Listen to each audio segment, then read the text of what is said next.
धान टिक धा, धान धान टिक धा। प्रणाम भगवान। भगवान हिरण्यकशिपु की जय हो। तुमको हमारे आनंद में विघ्न डालने का साहस कैसे हुआ? कौन है ये मानव और कौन है ये स्त्री? भगवान, ये अपराधी हैं।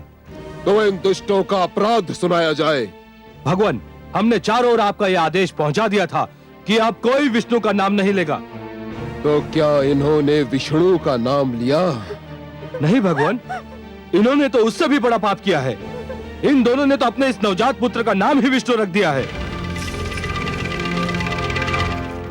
अपराध, जघन्य अपराध। कड़ा दंड मिलेगा इन्हें इस अपराध का, कड़ा दंड। दोस्ते क्या हैं भगवान? दो टुकड़े कर दीजिए इस शिशु के। जन्म लेते ही विष्णु का नाम पाने का इससे कम दंड क्या हो सकता है? विष्णु पुत्र समाप्ति का इससे बढ़कर शुभारंभ और क्या हो सकता है? नहीं।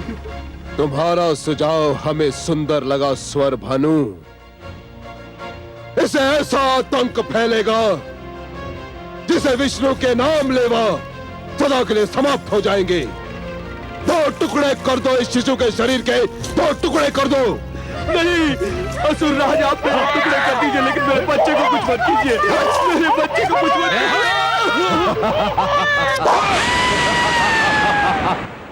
हे कमल नयन, क्या हो रहा है संसार में? शक्ति और सत्ता पाकर रक्त की प्यास इतनी क्यों बढ़ जाती है? अहंकार बुद्धि को कैसे भ्रष्ट कर देता है? निष्ठुरता मन में कैसे वास कर लेती है? देखिए ना, हिरण्यकशिपु ने एक छोटे से बालक के निर्दयता से केवल इसलिए टुकड़े टुकड़े कर दिए कि उसका नाम आपके नाम जैसा था। क्या किसी का नाम भी उसके वध का कारण बन सकता है? निस्संदेह ये क्रूरता है महादेवी, निस्संदेह ये क्रूरता है। ये केवल मानव पुत्र का नहीं वरन सभ्यता का वध है। पर हे महादेवी, स्मरण रखिए, जान लीजिए कि निर्दयता पतन का पहला चरण होती है और हिरण्यकशिपु अपने पतन की ओर बढ़ रहा है। जिस प्रकार दीपक की लौ बुझने से पहले भड़कती है, उसी प्रकार क्रूरता भी पतन से पहले पूरी शक्ति से उभर आती है।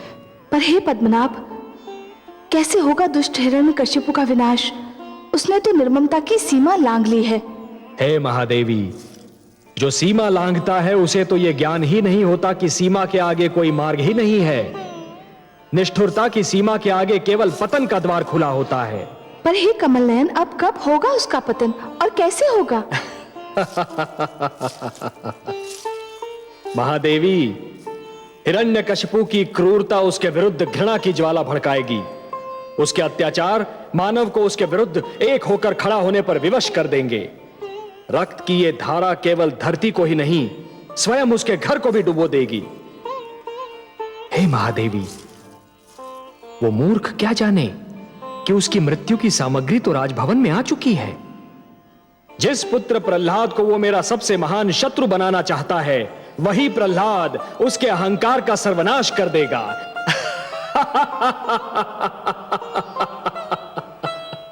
जिस प्रकार समुद्र को यह ज्ञान नहीं होता महादेवी कि उसकी गहराइयों में ज्वार पल रहा है, उसी प्रकार हिरण्यकशिपु को भी यह ज्ञान नहीं है कि उसके ईश्वरत्व को ललकारने वाला स्वयं उसके राजभवन में जन्म ले चुका है।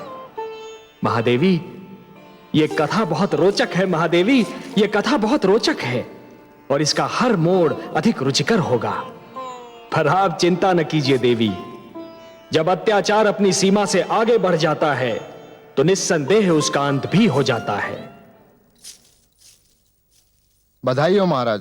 देवऋषि नारद ने समाचार भेजा है कि महारानी कयादु ने एक अत्यंत सुंदर पुत्र को जन्म दिया है। बधाई हो भगवान हिरण्यकशिपु, बधाई हो। शुभ समाचार है ये, शुभ समाचार। ये तो बहुत ही शुभ शकुन है भगवान। अभी अभी विष्णु नाम के बालक का वध हुआ और अभी अभी ये सूचना मिली है कि आपके पुत्र ने जन्म लिया है। तुम सत्य कहते हो स्वर भानु। शुभ शकुन है ये, शुभ शकुन। इसका अर्थ ये हुआ कि मेरा पुत्र विष्णु का मुझसे भी बड़ा शत्रु सिद्ध होगा।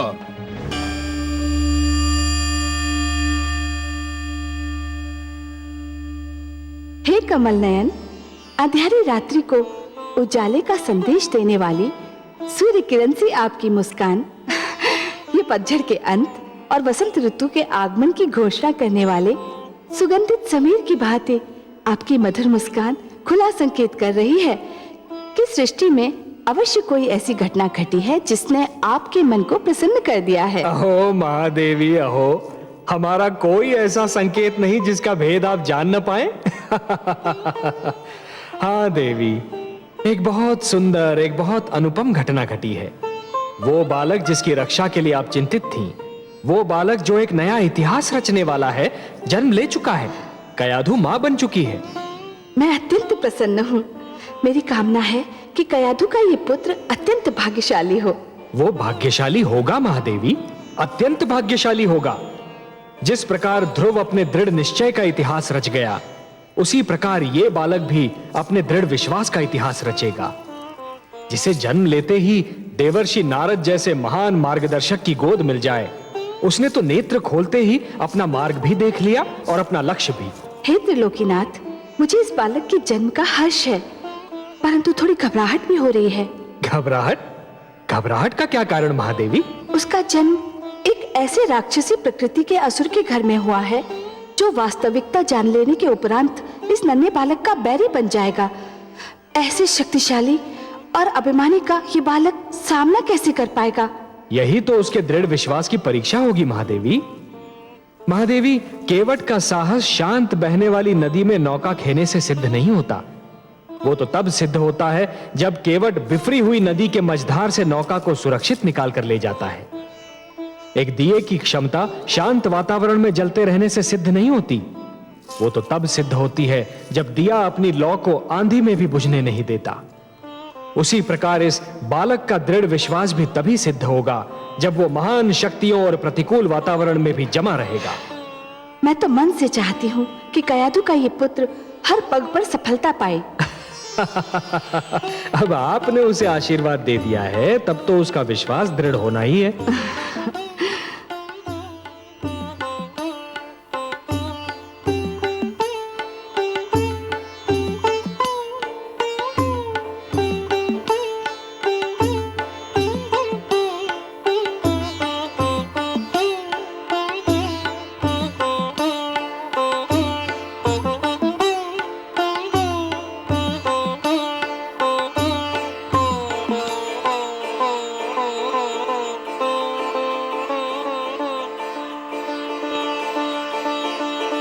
आयुष्मान भवः पुत्र। अपनी माता के गर्भ में मुझसे जो कुछ भी सुना था, सीखा था, वह स्मरण है कि भूल गए? ओम नमो भगवते वासुदेवाय। ओम नमो भगवते वासुदेवाय। बस बस पुत्र, मैं संतुष्ट हो गया। तुमने तो मेरा पूरा पाठ कंठस्थ कर लिया है।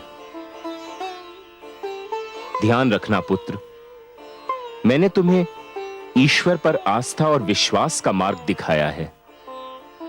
यह विश्वास सृष्टि की महानतम शक्ति है।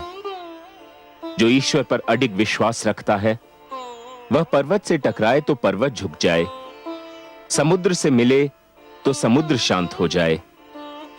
सूर्य, चंद्रमा, नक्षत्र मंडल जिसकी ओर भी दृष्टि डाले, वही उसका दास हो जाए।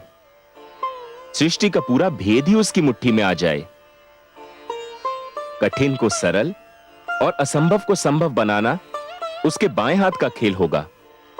पुत्र, इस मार्ग से कदापि नहीं हटना।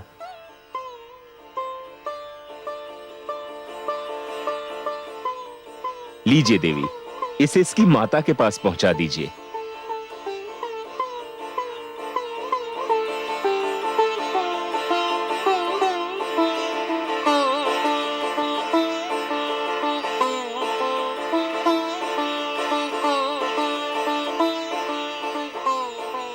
नारायण नारायण।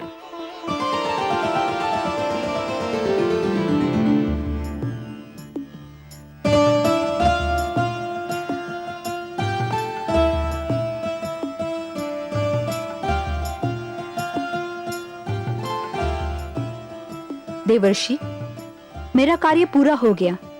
मुझे विष्णु लोक लौटने की अनुमति दीजिए। मैं आपका बहुत आभारी हूं देवी कि आप आ गईं। आपने ऐसे समय पर मेरी सहायता की जब मेरी बुद्धि भी काम नहीं कर रही थी। आपको कोटि कोटि धन्यवाद।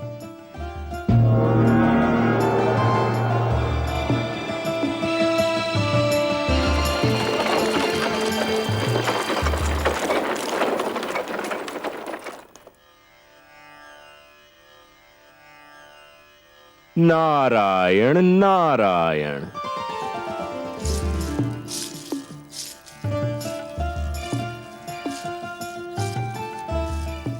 प्रणाम देवर्षि। जब से मैंने सुना है कि मेरे पुत्र का जन्म हुआ है, मैं उसे देखने के लिए व्याकुल हूं। कैसा है मेरा पुत्र? स्वयं चलकर देख लीजिए। आइए। चलिए देवर्षि।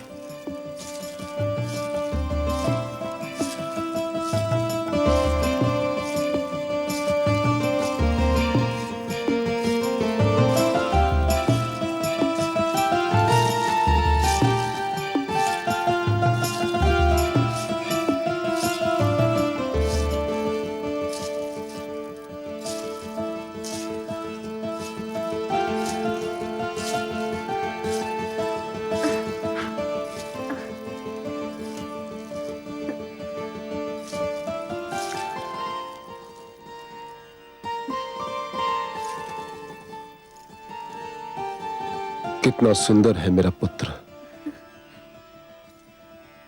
कितना प्रतिभावान लगता है।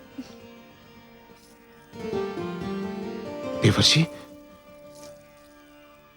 इसके माथे से तो तेज की किरणें फूट रही हैं। कितनी मीठी है इसकी मुस्कान। उसकी आंखें सूर्य और चंद्रमा की भांति चमक रही हैं।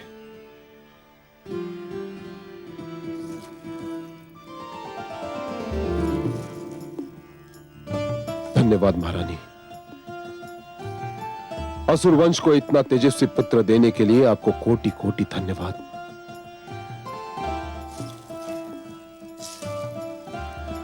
देवर्षि, आज यदि मेरा पुत्र सुरक्षित है तो केवल आपकी कृपा के कारण। असुरराज, मेरी कृपा आपको इसलिए लग रही है क्योंकि मैंने जो कुछ भी किया वो आपने देख लिया। आपके पुत्र पर तो धरती और आकाश से न जाने किस किस ने कृपा की है। आपने तो देख ही लिया कि इसके मुख पर कितना तेज है। देवर्षि, तीनों लोक में आपसे बड़ा ज्योतिष विद्या का ज्ञाता कोई नहीं। मेरी विनती है कि मेरे पुत्र का नामकरण आप ही करें। नारायण नारायण। असुरराज, आप पुत्र पाकर प्रसन्न हुए ना? प्रसन्न, अति प्रसन्न, हर्षित, अति हर्षित देवर्षि। तो जो अत्यंत प्रसन्नता देता है, असीम हर्ष प्रदान करता है, उसे प्रहलाद कहते हैं। असुरराज, मैं आपके पुत्र का नाम प्रहलाद रखता हूं क्योंकि ये आपके जीवन में प्रसन्नता और आह्लाद लेकर आया है। प्रहलाद।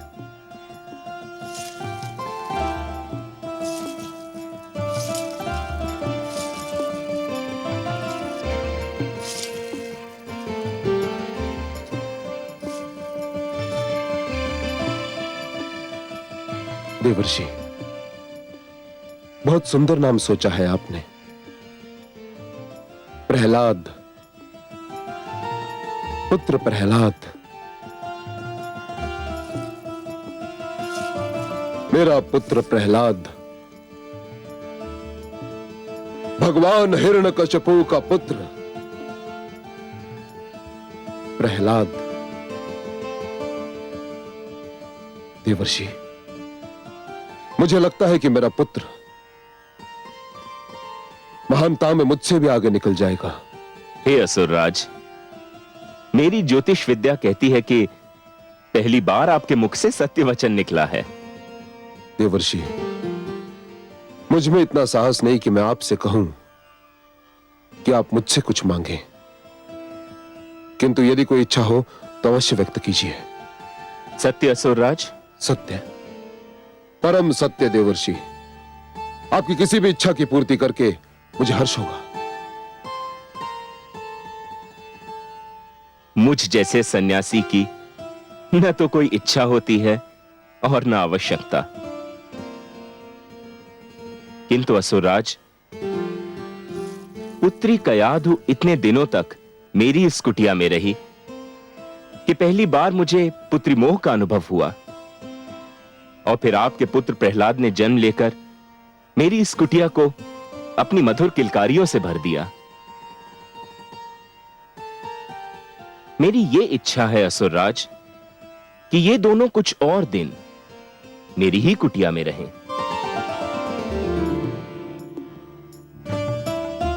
आपने तो मेरे मन की बात कह दी देवर्षि। मेरी भी इच्छा थी कि मैं और मेरा पुत्र आप ही के साथ रहें। मुझे तो देवर्षि की कुटिया स्वर्ग के समान लगती है। देवर्षि, मैं आपकी इच्छा की पूर्ति के लिए वचनबद्ध हूं। अपने पुत्र से दूर रहना मेरे लिए संभव नहीं, किंतु आपके उपकारों के आगे मैं नतमस्तक हूं। मैं पुत्र प्रहलाद और महारानी को यही छोड़ जाऊंगा, और आपको मुझे एक वचन देना होगा। कहिए असुरराज, क्या चाहते हैं आप? देवर्षि, मुझे विष्णु से घृणा है, अपार घृणा, और आप विष्णु भक्ति के लिए विख्यात हैं। मुझे वचन दीजिए कि आप मेरे पुत्र के सम्मुख विष्णु का नाम कभी नहीं लेंगे देवर्षि, कभी नहीं। मुझे वचन दीजिए। असुरराज, पुत्र कयाधु और दौहित्र प्रहलाद के लिए मैं कुछ भी त्याग कर सकता हूं। मैं आपको वचन देता हूं कि मैं सब कुछ कहूंगा, किंतु आपके पुत्र के सम्मुख विष्णु शब्द का उच्चारण नहीं करूंगा। सुंदर, अति सुंदर देवर्षि।